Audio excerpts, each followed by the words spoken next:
procurar ajuda num livro, uma opinião num livro, para saber lidar a como se tornar um líder. Todo mundo pode se tornar um.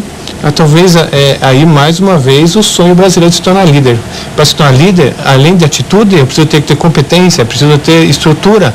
E a liderança não se vem de uma hora para outra, ela vem com experiência. Experiência não se compra em boteco, quanto menos em farmácia. Se compra vivendo. Ou seja, essa vivência traz experiência. E a gente não está notando que logo, logo, quando a gente competir de frente com o mundo, as pessoas não estão observando isso, o brasileiro, na sua grande maioria, não vai ter a mínima chance de competitividade. Por mais que internamente ela tenha suas respostas, o mundo hoje exige o quê? Competência, existe velocidade, existem respostas. O brasileiro não tem isso. O brasileiro, ele tem um filho maravilhoso, ele tem um dom espírito, não sei, o melhor do mundo. Só que a gente tem que acordar para preparar ele. Porque senão... Você falou um negócio de como trabalhar, lidar com o chefe. Precisa de buscar em tantos livros. Trabalhar, quando a família trabalha emocional, o sentimento é acolhido, é respeitado, a criança é respeitada, o adulto dá bom exemplo, o que acontece? Ele cresce, ele se prepara, ele não vai estar numa sala de aula com 40, 50 alunos, que já chegam lá com falta de educação e o professor não consegue um domínio para passar o conhecimento. Aí ele chega na empresa e ele não sabe respeitar o chefe, não sabe nem dialogar, porque ele não tem capacidade de dizer como é que funciona isso.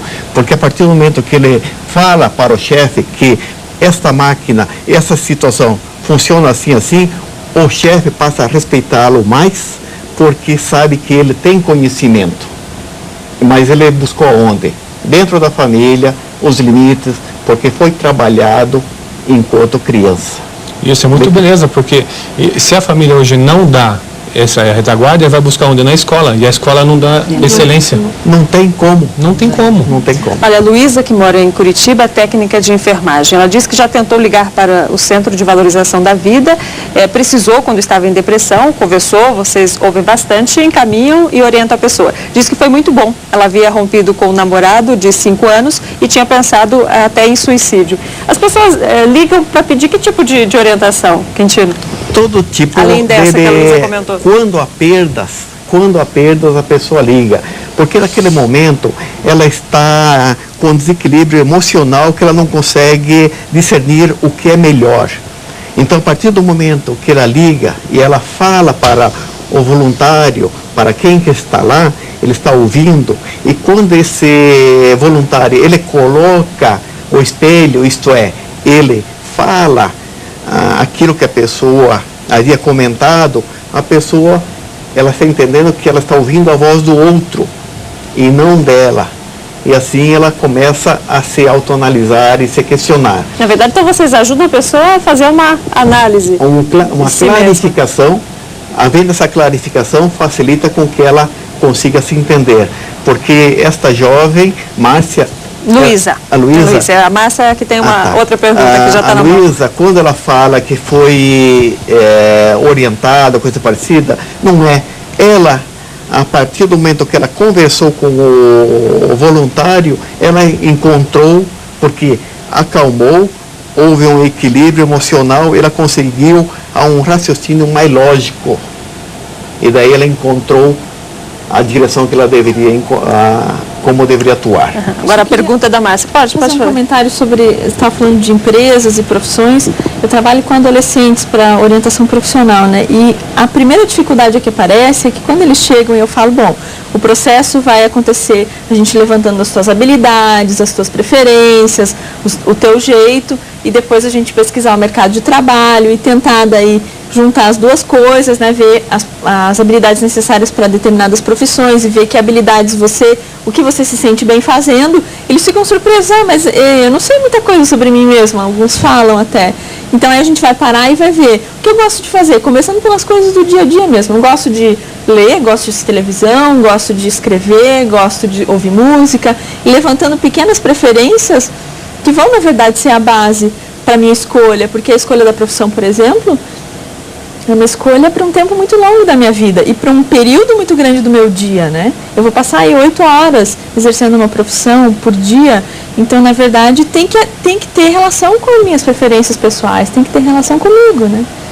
Eu acho que isso que falta também, às vezes. A Márcia, que é dona de casa, mora em Curitiba, ela disse que é mãe de 2 filhos, um de 3 anos e um de 12. Como fazer o adolescente entender o limite imposto para ele e não para ela, que ainda é um bebê? Diz que acabam se desentendendo. Como impor limites e saber que está impondo medo ou respeito? A gente percebe que é um número muito grande de livros direcionados para pais, para orientação. Oi? Processo de educação, né? Que é um processo bastante... Essa procura de ajuda. É um processo bastante delicado, porque não existe assim uma regra que você possa dizer, o limite é esse. Isso vai depender muito da cultura das pessoas, do jeito de funcionar das pessoas. Agora, que a nossa cultura, de certa forma, ela vem retirando um pouco da responsabilidade das pessoas, na medida que acrescenta outras coisas, outras metas, que não a família, que não esse relacionamento, que não essa comunhão maior entre as pessoas. Coloca a criança na escola, é uma certa desresponsabilização em casa, como disse a colega, né? Se a criança pedir uma coisa, você já entrega para a criança. É um trabalho delicado, porque às vezes nem os próprios pais tiveram esse processo, né? Isso tem muito a ver com o autoconhecimento, porque nós temos limites. Então, se a gente se conhece um pouco mais, a gente vai ver que a gente precisa respeitar os nossos próprios limites e, a partir disso, a gente vai trabalhar com os limites dos outros também.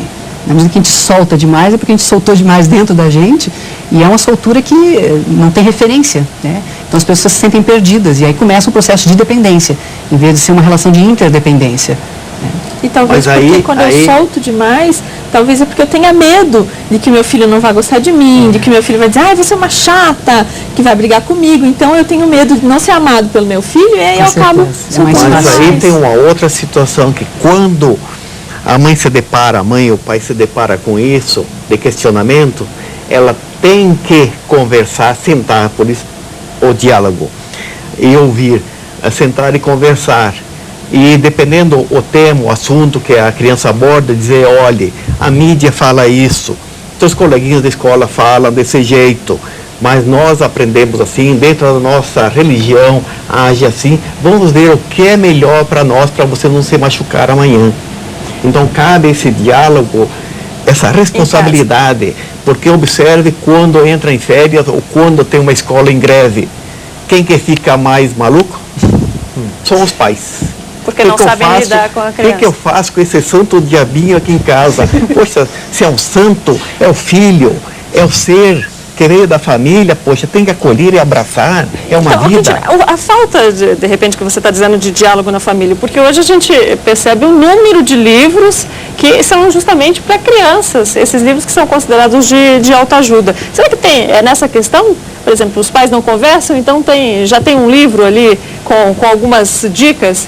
Eu acho que pensando um pouco agora na posição dos pais mesmo, os pais são bastante cobrados, porque tem a questão de que eu tenho que dar uma educação para o meu filho, que ele vai poder ser um vencedor, que ele vai poder progredir na vida, eu tenho essa responsabilidade, eu tenho que trabalhar também, porque senão eu não consigo colocar comida, não consigo dar estrutura para minha família. Então, na verdade, a gente fica pensando assim, o que eu vou fazer? Então não dá tempo, então eu coloco na escola período integral, e aí a gente também se desresponsabiliza, né? Só que, na verdade, a gente esquece que não é necessário passar 24 horas com o filho para ter um bom diálogo. Pode ser 15 minutos durante um dia, 10 minutos. Não precisa ser um dia inteiro. Muitas vezes eu posso passar o dia inteiro do lado da criança e ela está assistindo televisão e eu estou fazendo outra coisa. Eu estou ali 24 horas. Na verdade, a gente fica com medo de estar trabalhando muito, não tem muito tempo, só que o pouco de tempo que tem poderia ser aproveitado, né? Há uma situação que o filho não conseguia falar com o pai, e ele deixou uma carta debaixo do travesseiro, e o pai viu, e daí houve um relacionamento de comunicação via escrito, e todo dia combinaram que quando o pai chegava em casa, ele ia e fazia um nó no lençol para que o filho ficasse sabendo no dia seguinte que o pai foi vê-lo antes de dormir. Então isso aí não é um relacionamento, né? Não é um acolhimento, uma maneira, porque nós dizemos que não temos tempo. E onde é que estão os celulares? Hoje toda criança tem celular. Será que o pai não pode ligar, a mãe não pode ligar, se é que não está presente, se está trabalhando? Será que aquela criança, aquele filho que está representando ou dá continuidade da vida daquele pai, daquela mãe, será que não merece mais atenção do que o trabalho? uma pergunta que fica, então, porque eu vou encerrar, que nosso tempo terminou. Eu agradeço, muito obrigada.